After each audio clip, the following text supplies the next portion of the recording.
Welcome, everyone, back to another episode of Real Talk with Brendan Bartic. So today I am very honored to have two amazing guests joining our episode. With the Rage Real Estate team, we have Josh Larsen, Kevin Root.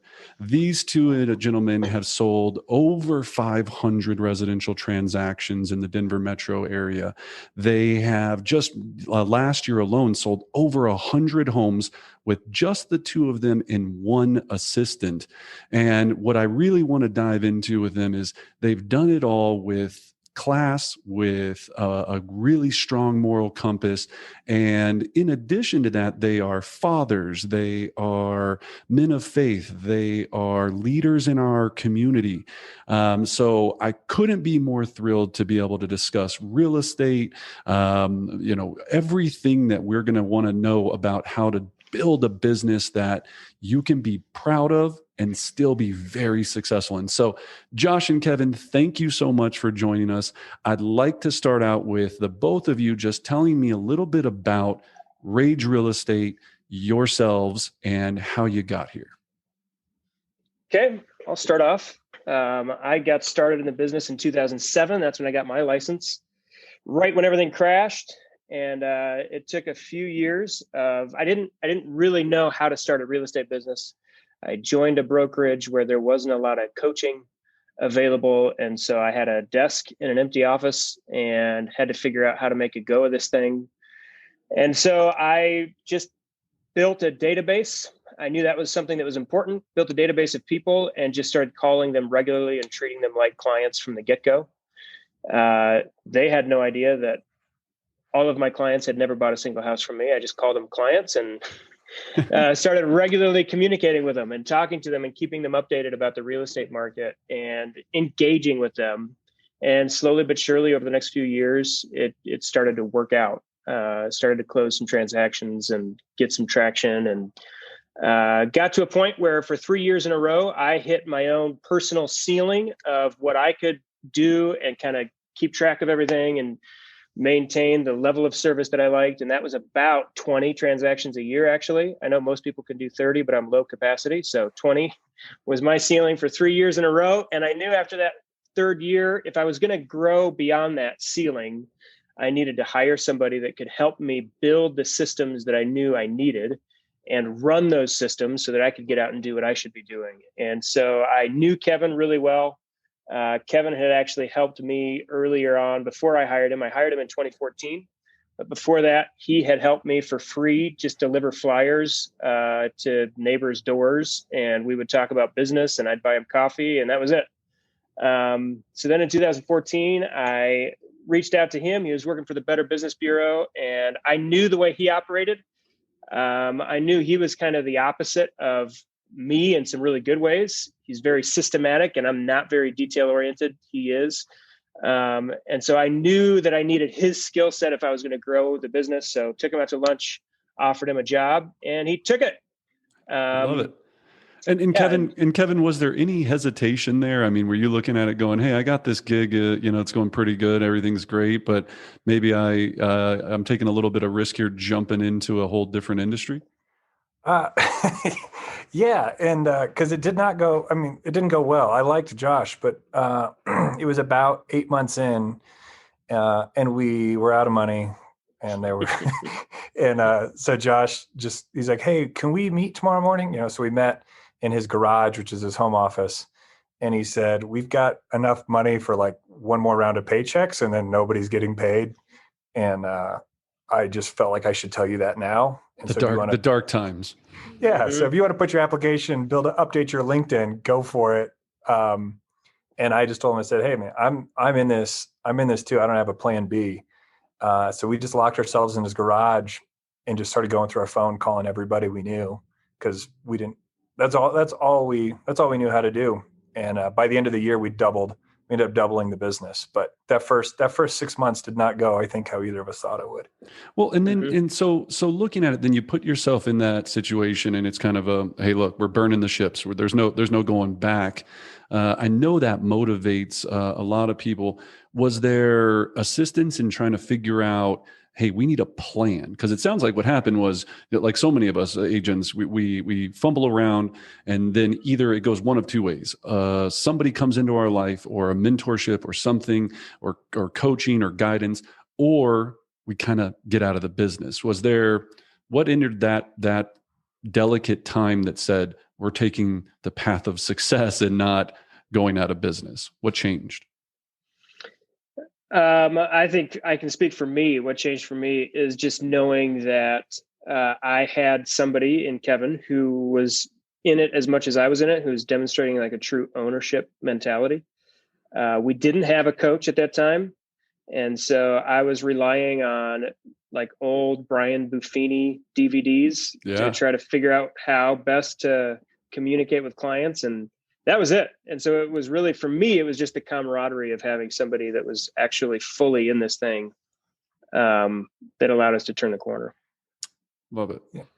Go ahead, Kevin. I think for me, there's a little bit of ego. Sometimes you look around and if that person can make it, there's no reason we can't make it. And so when I was watching YouTube videos, right? I watched the Buffini DVDs. I was like, everybody who makes it in this industry is basically preaching the same message about how you do this. And the only difference I can see is some people do it and some people don't. And so I think we hit rock bottom there and then decided, are we really going to do this or not? And then we just started executing relentlessly. And that's what turned things around, I think.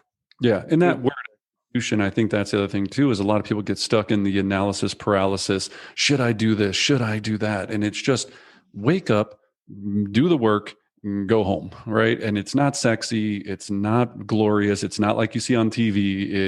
It's really boring and tedious at best, I think, what people realize. So looking at that, then in that upswing, that hockey stick, and I've been to some of your amazing classes, and I know you're having another class this coming Wednesday, which we're going to make all this information available to everyone.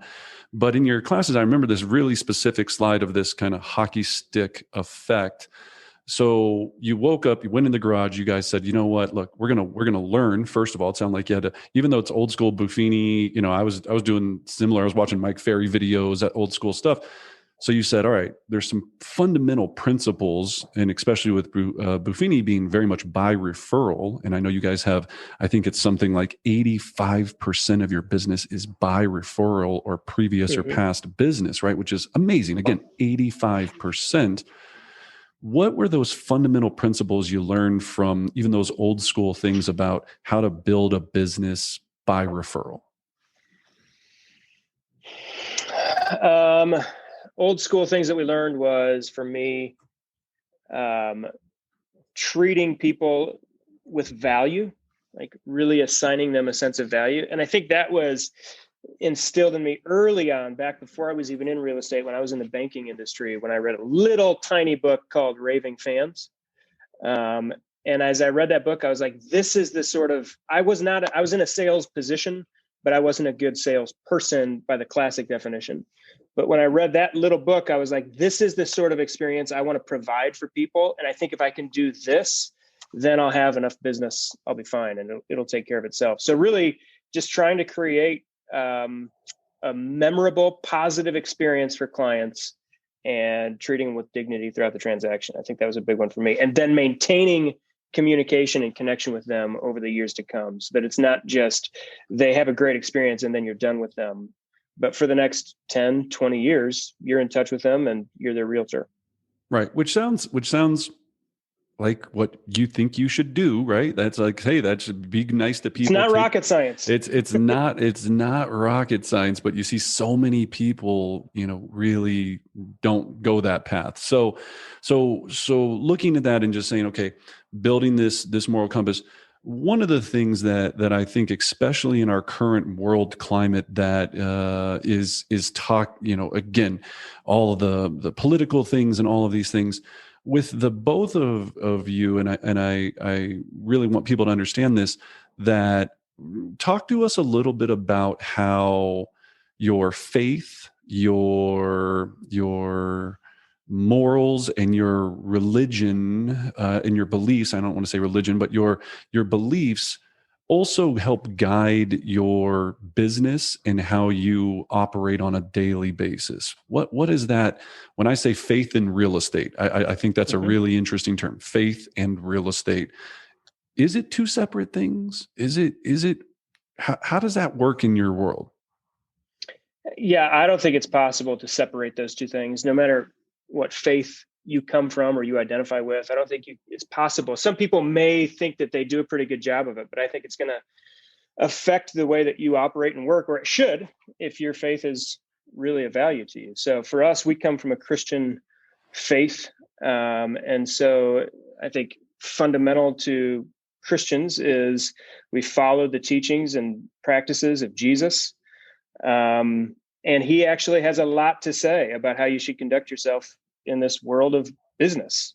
He expects you to treat people with dignity and value just the same way that he did. He says one of the key things that people should know about you as a Christian is your love for people, which is unfortunate to see what Christians have become known for out there in our culture today, which is a lot of Christians are just some. Some Christians are known for what they are against and what they hate, and they're not known for love. So that's a serious thing, a significant thing, that we treat our clients with respect and love and dignity. And but then, I mean, the Bible has a lot to say. I mean, God actually cares about how you compensate your employees. That matters to him.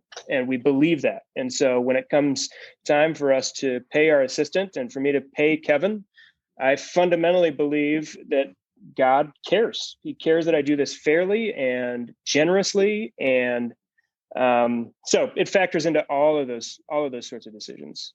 Yeah, and I think that's really interesting. So when we're talking about growing a business and business decisions and money and all of that, when you're looking at your moral fiber and like I said, you know, when I was talking to Kevin earlier, you were saying it's kind of unconscious at times. He goes, it's just kind of what we do, right? In looking at that, have there been situations that have come up where it's been tested, right? Like I know in our business, we come across a variety of interesting people, right? Has there been a time where you were like, oh man, like this is, you know, turn the other cheek, boy, I'm turning both cheeks, right? Like, has there been any time that comes to recollection where you're like, it was really tested in your moral fiber? Yeah. Kevin, I'll let you speak to that one. I've talked a lot. Yeah, I'll answer, and then maybe I'll tee you up with one of our mottos we have. But I'll talk because Josh won't say this for himself. But there, like for example, he met with some clients he needed to sell, and it was a daughter and it was an elderly mother. And the reason Josh got the listing was because what they told him was, you were the agent who spoke to our mother and like treated her with respect. I think you can go into that and say, oh, stealing candy from a baby, or, you know, there's all sorts of ways, you know, like this is low hanging fruit in that regard. Or you sit there and you say, I'm going to treat this client with respect of both the daughter and the mother. And you're not just caring about maybe who the decision maker, who has the power in the conversation. And so when we talk about the way that those things just happen, I don't know that Josh set out to do that, but the way that when you walk into a room, the way that you look at people and say both of these people are of equal value and dignity, I think that's the way people can pick up on that when it's consistent. And so maybe that's so sometimes maybe that is tested. It's easier to do that. But Josh, I don't know if you want to talk about the do it right or make it right, or our clients don't pay for education. Some of those mottos that we have. Please share those, because I think it really would help people understand your founding principles, because I think you have a variety of them that are more significant now than probably ever. Yeah, we do often say to each other, do it right or make it right. So we want to be excellent at what we do. And so we train ourselves. We practice real estate. And so we try to learn and do better every single transaction, but inevitably we're not perfect. We're going to make mistakes. And so if we don't get it right, we will make it right. And so if that means we're buying somebody a furnace because we didn't tell them that they should inspect it, or we messed up somehow, then we're buying the furnace. We say, the second thing we say to that is our clients will never pay for our education. So if we're looking at a situation and we're like, what should we have done differently? If there is an answer to that question, that means this is something that we learned from. This was education for us. And so we're going to pay the tuition on it, whether that looks like a furnace or a dryer or a sewer scope or whatever. They're not going to pay for our education. We'll pay for it. I love that. So our clients will never pay for our education. And I think that's the hard thing in real estate is we're going to make mistakes. There's going to be something missed on a contract sometimes. But what you're saying is you guys are owning that, right? Taking full ownership of it, responsibility. And I think that's why your clients love you. And speaking of that, even looking at the name Rage. So I know you were talking about the Raving fan book. Was there some sort of tie between the two? Where did Rage birth from? Because rage and faith and religion and great guys, like I always look at that. I'm like, man, like I think of immediately I go to Rage Against the Machine, right? I'm like, those are really even like what they were probably going for. So can you speak a little bit to us about, how was Rage how did it come into existence? Yeah. We hired a marketing team to help us with some branding, actually after joining Keller Williams. And I do want to talk about that because coming over to Keller Williams was the first time where we were actually taught how to look at our business and treat our business like an actual business and what that meant. And one of those things was branding, market yourselves. And so we hired a marketing team to help us come up with a sort of a team name. And they came up with a bunch of different ideas, but they all sort of blended into the background for us and didn't really stand out. So they took us through an exercise where we just started putting words up on a big whiteboard. And we probably had 100 words by the time we were done. And Kevin and I both enjoy sort of a dry, sarcastic sense of humor. And so Yes, I was occasionally, they would come up with a word like integrity, and I'd be on my phone with a thesaurus looking up like the antithesis of that and just throw that word up there too. And one of the words I threw up initially as a joke was the word rage. And when we were all done, Kevin and I each got 5 votes for words that really stood out to us. And for me, the word that stood out from all of the words was the word rage for some reason. It just stood out. It was just different. Because it didn't blend in with the background of what everybody else says their business is about. So I used all my votes, I think, on that one, or maybe 4 of them. And then Kevin ended up doing the same thing with his votes. So we got to the end and we told the marketing guys, if you guys are good at marketing, you should be able to, they were like, this is a strong word. We're like, well, if you're good, you should be able to make it work. So they went out and did some test marketing with it. They were nervous that we may lose some clients over it. And they were like, before you commit to this, let's find out kind of what the general populace thinks of it. And they said, you may lose a little bit, a few clients who just don't like the word, but most of the people thought it sounded kind of fun. So no, I love it. And go ahead, Kevin. You were going to say something. I was going to say, the funny test was we were sitting outside some restaurant that's now closed down Colorado Springs with scotch and cigars, I believe. And the first time we had the meeting, we ran the name by the bartender there, and we're like, "What do you think of this name?" And he was uneasy about it. Well, we walked in like 60 days later, and he looked at us and he said, "Rage." Yeah. And those are only 2 times we've seen him in our entire life. And then it was like it or not, people don't forget it. Right. So, it sticks. Yeah. It sticks. So they told us, as long as you're comfortable explaining this to people for the next 30 years, I think it'll work.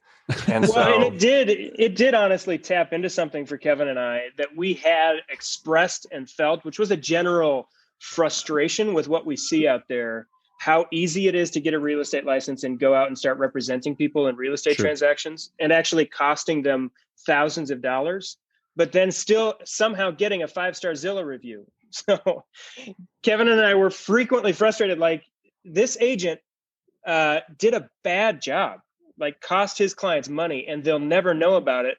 And he'll still get great reviews. And so sort of it did tap into this frustration with the status quo. So you talk about Rage Against the Machine, and some of that, I mean, probably does exist. There is a dissatisfaction with what's generally perceived as a 5-star rating that really, if they knew the behind the scenes of it, they wouldn't be giving their agents those ratings. Right. And that was and that was one of your driving principles, right? Is you were saying to yourselves, hey, look, the industry isn't really producing quality. And you guys really set out to do that. And not only have you really accomplished it at the highest level, but now you're teaching others to do it. And when we talk about your team structure and how you guys operate, there's so many different ways to do this business. And me and you talked about it so many times, right? You can build a big team, you can go deeper, you can go, stay focused on what you're wanting to do, you can focus on quality of life. Talk about how you sell 100+ homes a year, create people that absolutely love your company, and have a life. How is that possible with just 3 people to be able to maintain that? And because some people hear this 100+ homes and they're going, oh, so yeah, these guys work 90 hours a week. I mean, there's just no way to physically do that. How have you leveraged what you're doing? Yeah, there've been a few ways. When I started out and it was just me, even at 20 transactions, there were times where I was maxed out and I felt like I was not serving my family well.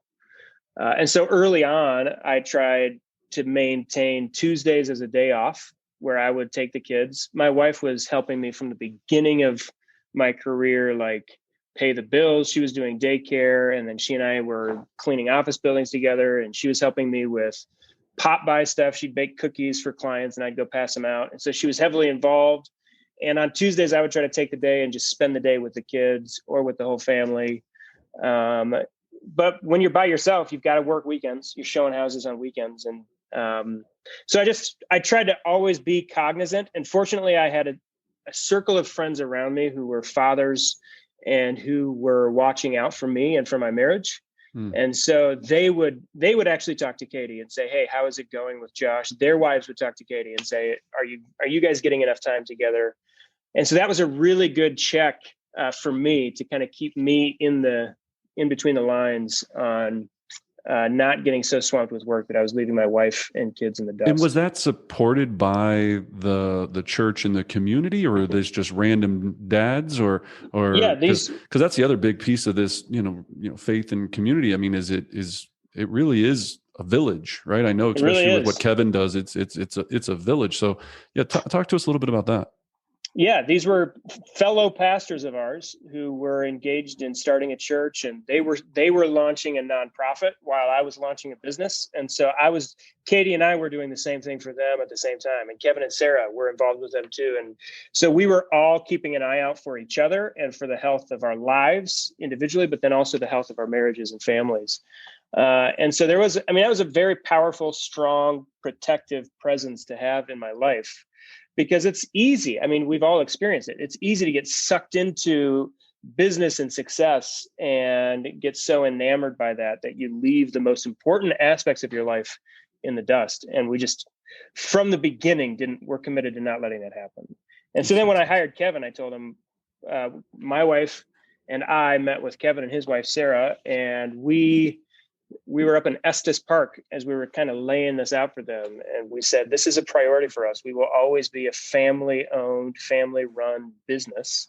But Kevin, so elaborating on that, basically, you guys focused on family first to build this business, right? And is there like a quarterly meeting you guys get together and go hash this out? Is there, because it's really not easy to have a scoreboard for that, right? To say like, hey, we're not being dirt bags. Like, how do you make sure you're staying on track to take care of everybody?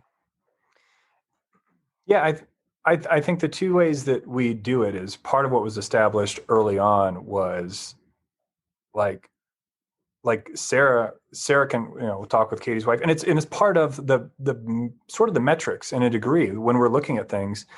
It's not just, are we selling a lot of houses or how many Zillow reviews do we have, but it's also, how's your family life doing? Do you have the margin you need? It was something I noticed when I came into the industry that maybe you become inoculated to it when you're in it. But it seemed like every person who got on stage, every person who had some sort of platform, part of their business growth story was that their personal life absolutely fell apart, whether it was broken engagements, broken marriages, substance abuse. It was just like, hey, we started the business, then it took off. And then this happened and it ruined my entire life. But now here I am and we're back selling this many homes. And I started to hear that and I was like, gosh, that doesn't sound like how many homes is worth like losing, your entire personal life falling apart. And so that became a value for us, and just making sure that it is part of our conversations. It's not like a quarterly thing systematically in that regard, apart from what's your time off. This year I've already gotten the email from Josh's wife about here's our planned family vacations for the year. So plan the business calendar accordingly.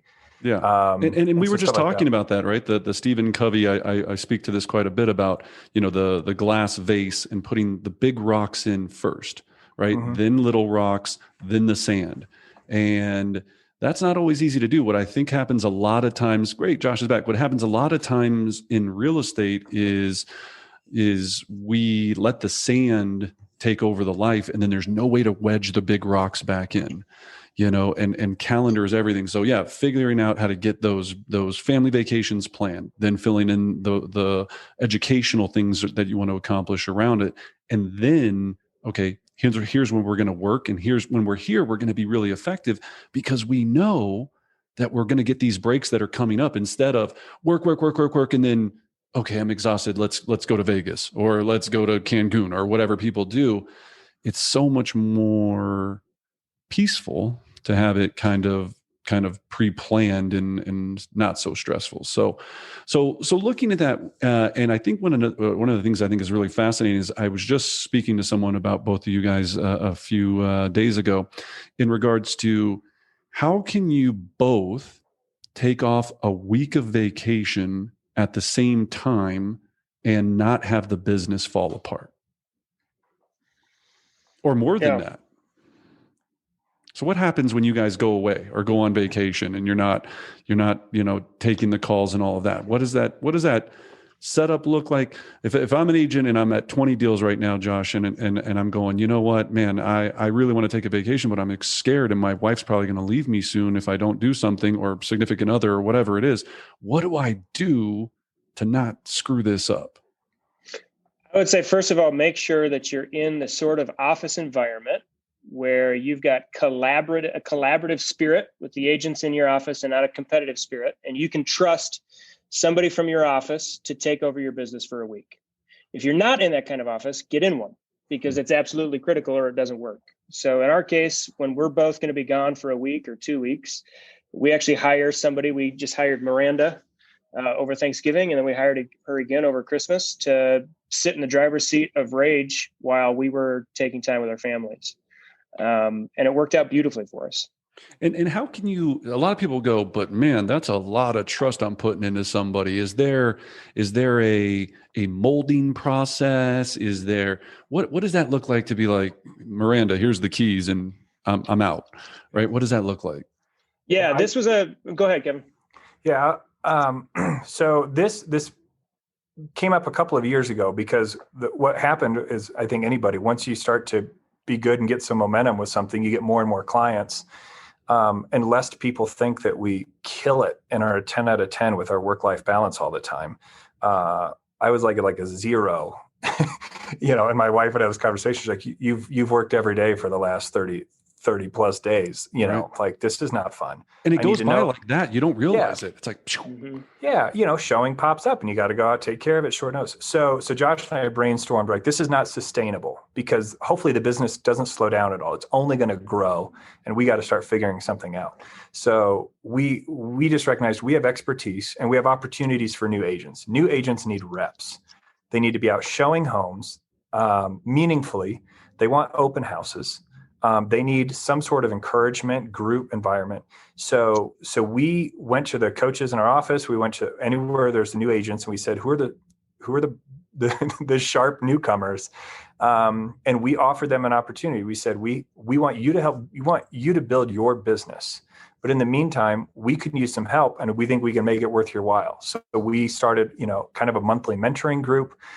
They got first dibs on our open houses. We intentionally train them on how to show a home beyond just, like I tell people, if the only value you bring is the 4-digit code, and they don't, you're going to go out of business really fast. So how do you show a home meaningfully so that your contracts aren't falling apart all the time at inspection? Because you didn't notice the home was falling in two pieces, cracked right down the back. And Kevin, just because I want to highlight that part. I think that's one of the biggest things that is overlooked as real estate professionals is you get a license, you pay a couple $100, get a license or whatever it is now. I don't know how much it is, but a couple $100, and this is what you were saying, the difference between great agent level of service and okay agent level of service. And all of a sudden somebody, wants to buy a house and you go out and show your first house. You've never shown a house. You don't know, I do a lot of role play with agents and I'll ask them questions like, how does a boiler work? It's one of my favorite ones to catch them off guard. They're like, oh, what?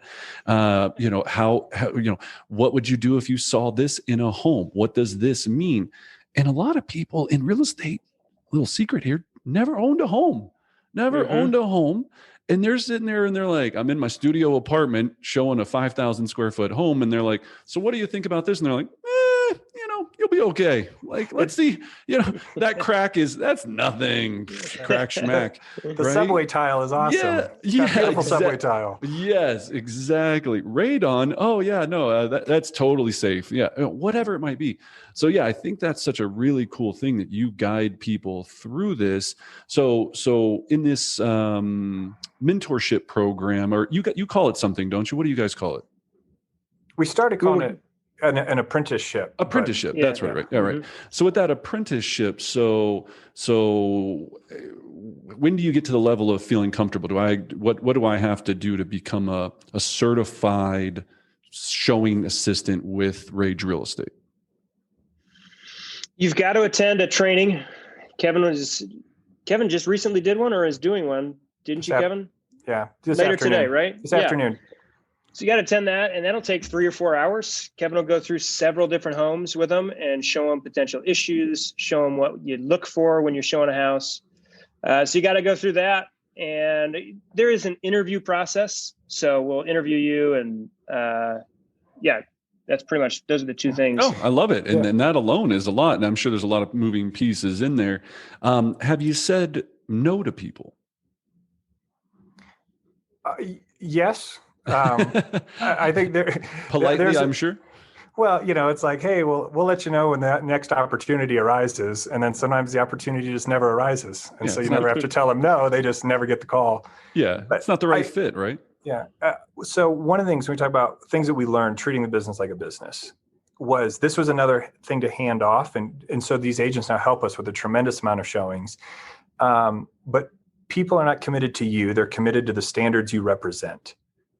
And so if there's a massive cliff between when they meet with you for their consultation and then they meet with some hack who doesn't know how to open a lockbox, then it's a difference in standards. But if they meet with you, you set a standard, and then all of your showing assistants meet that standard and present themselves professionally, they have knowledge, they communicate clearly, there's not a drop-off, and the client experience does not suffer. And I think that's a big thing for new agents as the things start to build and you hand off responsibilities. Nobody can do it like I do, but that's an ego thing. That they're not committed to you. They're committed to the standards you represent. And as long as those standards are met, your clients will be really happy. Yeah. And we've made mistakes on it too. Like we have had people be showing assistants who we call on them for the first time to go show a client a house, and there's a little bit of snow and they're like, sorry, can't make it. It's snowing. Like, okay, well, off the list. Yeah. Off the list. The buyers don't care that it's snowing. Exactly. Well, it's hard finding, you get a lot of people that talk the talk. I want to do this. I want to do this, but it's those people that will show up and that are dependable. And you're going, look, you need to be there. It's 3:00 on Sunday and it's a blizzard. They still want to see the house. You're going. So taking a look at that, what you said there a moment ago was very critical for, I think, so many agents, because the word you're dialing into is leverage. And I see so many agents just hit this brick wall time and time again of going, I can only do as many sales as I physically can do because my clients will only want me. And That's why I don't get a TC, because I hired a TC once, but she was terrible or he was terrible. So now I do all my own transactions because no one can process a deal like me. I get this a lot of times where people say, well, especially when I was selling, I go, I don't do my own CMA. Well, Brendan, how can you not do your own CMA? Well, because I've trained someone to the standard, like you just said, Kevin, of how I want a CMA completed. And is it always perfect? No, right? Is there going to be issues? But I'm willing to accept that for the freedom of leverage to be able to do that. So when you guys meet with a client or however the situation is in a buyer consultation setting, can you talk to a little bit about how you present this? Because so many agents ask me, well, I'd love to have a showing assistant, but who, how, and when do I make that introduction? And then after they're showing them the property, do I still need to go see the property to do the contract? So what does that process look like for you guys from consultation to completion? Kevin, I'll let you take it from the buy side. Yeah. So when we walk through, I have this 6 circles presentation that now done a bunch of time and shared it with other agents. And I know it's just worked well, Phenomenal. But in that process, when we meet with people, a lot of times it's about, we have to help them understand, 1, the process, but 2, what's the value that you bring? Like, why are you even here? Meeting with us. And so in that process, it's about helping explain the unique value that the team brings at each of those stages. And so showing, you're not, as a client, you're not spending big bucks. We don't earn a commission necessarily because we have availability to show homes. Right. It's understanding because we can open a door. Yeah. Mm-hmm. Right. Because all of a sudden, you make an app and anybody can walk in the house and the whole real estate industry falls apart. It's like, no, you have to have more value than that. And so with each of those processes, helping people understand the process, then when it comes back to now for showings, to ensure that we have coverage 7 days a week, availability, and you're not going to find the home of your dreams. And it's because it's my son's birthday, you're going to lose the house. We have a team of showing assistants that can help all across the Denver metro, and we have coverage 7 days a week. That's how the showing process works. And so then when it's contract negotiation and all of that, Josh and I are available. That's what we do. But when we break down the process and help them understand, there's a unique value that comes with having multiple people available for showings, and they have confidence. And as soon as they experience that and the standards are upheld, we've only gotten complaints, and they're valid complaints, when those standards are missed. And then we own that and we have to make it right. Right. And out of the 100 plus that you sold in 2020, I remember you talking to me, how many out of that didn't feel comfortable with working with a showing assistant? I think you told me 2 to 3. What was that number?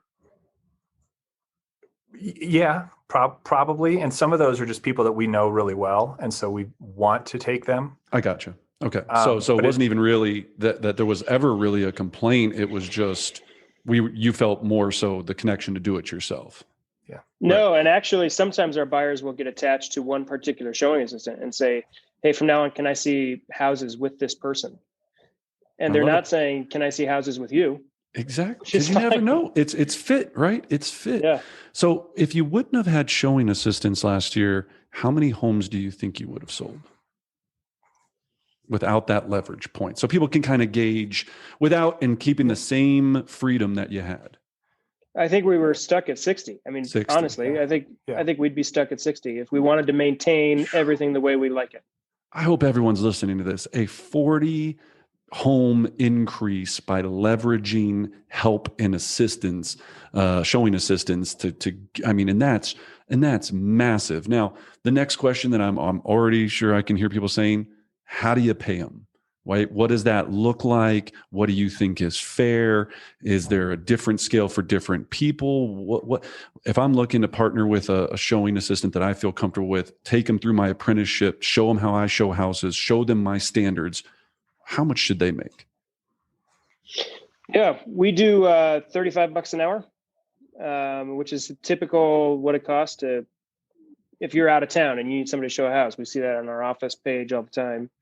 So that seems to be an accepted norm. And so that's what we pay them. And then we increase that over holidays. We give them time and a half, essentially, on holidays. I love it. Can you imagine a world where you're making $35 an hour to show houses? Like that's a Right. job, right? Like I wish I'd have met you guys when I first started. That'd have been way. But I was making $8 an hour to take my agent's cat to the vet. Like it was awful. So $35 an hour, time and a half on holidays, and none of these people. Go ahead, Kevin. I want to speak to it real quick because this goes back to earlier when Josh was talking about compensation and just caring for people and dignity. We've been part of conversations where the conversation is structured around what's the cheapest amount of money you can get for somebody to show up. Yep. Well, think of the talent. What's the talent you're going to attract when you're trying to pay somebody $7 to show a home? We have standards, and those standards are worth paying for. And if somebody doesn't meet them, we can dismiss that person from that. But I think that's how it's all intertwined. The conversation isn't what's the absolute cheapest pennies that we can find somebody to fill this slot. What's it going to take to uphold these standards, and what's fair and dignifying for somebody? Absolutely. And that's the whole thing. And that's why, because some people were like, do you charge them per house, right? How many homes did they show? Well, they only showed 8 houses. I'm not going to pay them $150. And it's like, then have someone go out that are going to treat your clients terribly, or not show up on time, or show up in flip-flops, or show up smelling of 420 Colorado weed, or whatever it is, right? Like you said, like you pay at the standard of performance you want them to deliver on. Now I'm sure, as in everything, people are also asking, were there any times where, as you said before, people didn't show up, you got burned, your clients were upset? Were there any, have you ran into any, oh, I'm sick? Agents get sick more than anything else I've seen in my life, right? Everybody's sick all the time. I was like, before COVID, I was like, COVID really gave them the green light to get sick, right? So have you had any issues with it not going so well? It's very rare that it happens. And I would say it's never happened on a 10 on the Richter scale. It's never been where clients are irate and upset with us because of it or anything like that. We have had no shows, or like the snow call that I got. And in those cases, it's my job ultimately, and I'm not going to let the client suffer because it's snowing. So I'll go out and show the house. So we've been able to avoid catastrophes. But yeah, there is a human factor to this where sometimes expectations get missed. Gotcha. But it's very rare. It's very rare. Well worth the revenue and income and profit of 40 transactions, right? Totally. Of 40 transactions. Gotcha. Okay. That makes a lot of sense to me. So in looking at it, then one of the things that I really admire about the business as well is why, and me and you've had this conversation, Josh, and I think a lot of people would like to understand it, is why not have them on your team and just have team members? Why go the showing assistant route instead of the traditional, and I hate to use the word traditional, but the traditional team route? Yeah, I've got a couple of thoughts on that. I'm sure Kevin probably does too. Just for me, where I'm at right now with the business, I'm looking at profitability. And right now, this is a way to keep the business as profitable as I want it to be. And I'm just not ready to pull the trigger on growing into a team yet. That's not to say that we never will be. But a couple of businesses that I respect and admire, Chick-fil-A and In-N-Out Burgers, both of those businesses faced enormous pressure to grow and expand and franchise rapidly. And Kevin shared a quote with me back early on where I think Truett Cathy, founder of Chick-fil-A, was being pressured to grow. And he said, no, we're going to get better. And people will, if we focus on getting better, people will demand that we get bigger. And so In-N-Out kind of took the same approach. Like they stayed in California forever and people were like, we want them in Utah. We want them in Colorado. We want them in Minneapolis. And they didn't want to mess with what they had until they had it perfect. And now they're starting to expand. And so at the Aurora location, they show up and there's a 4-hour wait to get into, just get a burger. And it's not that much better than any other burger out there. Honestly, it's not. You're going to cause some comments on that one, I'm sure. Well, I mean, yeah, I've got family that I've got my dad who is overseeing their quality control. So I've got family interest in there, but Seriously, it's not. Sure. It's a burger. There's more to it than just the burger, right? Yes. Yeah. Yeah. So, I when I lived downtown, people would stand down the street for Shake Shack. And I'm like, what, why? Like, but again, it's going back to what you were talking about, standards and quality. And you don't have to lose what you believe in to do what everybody else is doing all the time. Right. Mm-hmm. And I think those are hard ethical questions or principles to try to keep at any given time. And I've struggled with them. I've struggled, trying to become a better, person, leader, friend. And it's not always easy. And you guys, I've always kind of looked to you as going, I mean, wow, those are the guys that are working hard, smart. And when we talk about, like you said, that word profit, and as you just said, why not grow the big team, is you can do it so many different ways.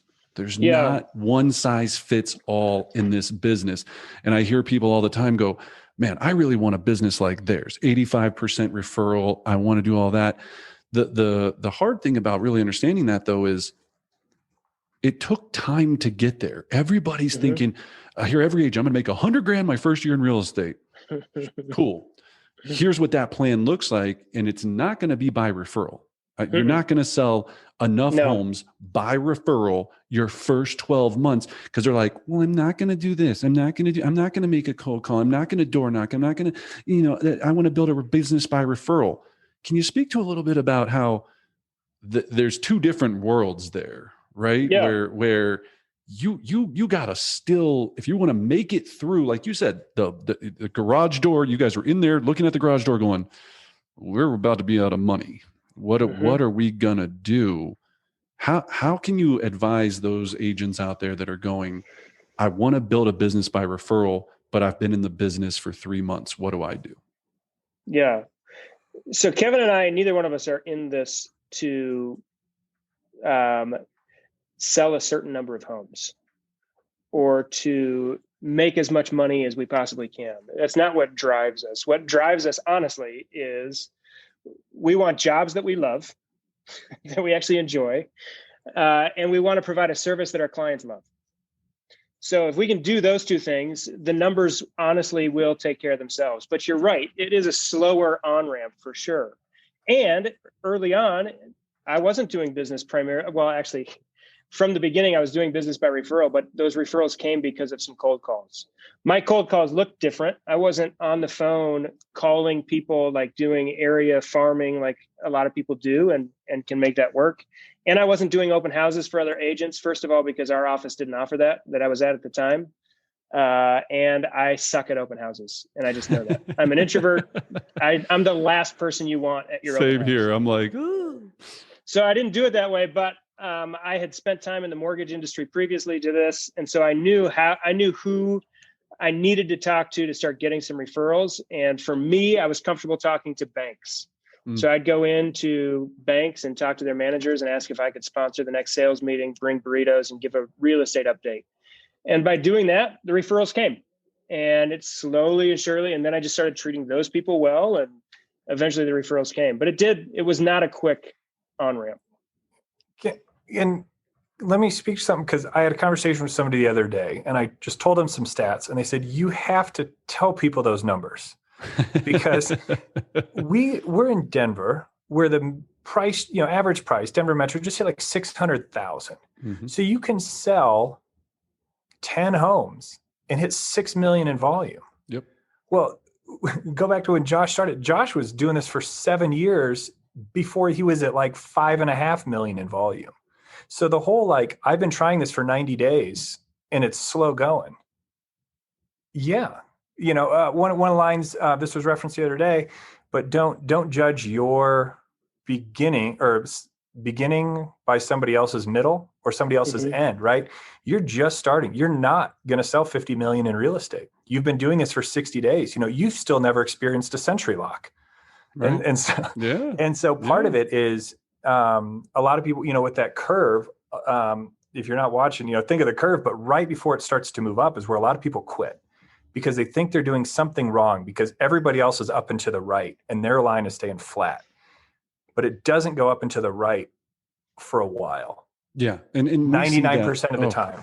And we see that all the time. And luckily for us, that's what keeps us in business, because so many people do drop right at that point of no return, or they came into it with not enough understanding that it's going to take time and that they run out of money. I see people run out of money all the time in this industry. And A, I feel bad for them, but B, it's what keeps the machine going, because otherwise it'd be 50,000 real estate agents, right? It'd be this massive thing. So in looking at how you structured it here, and in just in our last final few moments, when you look at it and you said, okay, we're going to not necessarily focus on how many homes we sell. We're going to, so if you're not setting goals, I guess is what I'm asking at you. I know you set goals, but if you're not setting a target number, how do you guys know from going, adding another 40 home sales or 30 or 20 or whatever it is there a target for this year that you measure success with? Or is it the experiences, or I guess the referrals? How are you guys gauging and measuring accomplishment? Yeah. Kevin, I'll let you speak to that one. So what we pay attention to, it comes down to the numbers that you measure, I think. And so we look at the activities that we've committed to doing. And we know if we do these activities, it makes no sense for the business to go backwards if we consistently execute these activities. So a lot of what we look at is, are we doing what we said we're going to do? And then big picture, if you're doing those activities and your business is going under, well, you're doing the wrong activities, or you're doing them really, really poorly.